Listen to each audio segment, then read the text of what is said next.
Welcome to Week 3 of English 102. In this video, I'll cover the readings and assignments for this week.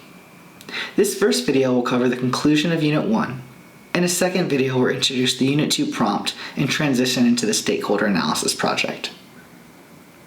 Continue reading We Are the Weather at your own pace, aiming to finish Part 3 to give yourself enough time to finish the book review due August 10th. You'll also read chapters 9 through 11 of Everything's an Argument.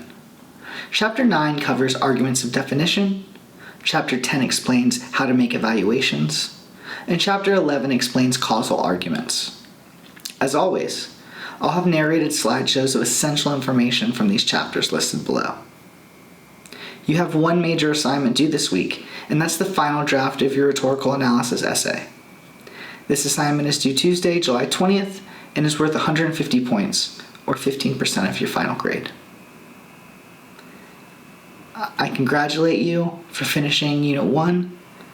We're a third of the way through the course, halfway on the timeline, and I'm positive that you'll continue being successful through Unit 2 and Unit 3. So congrats on making it this far.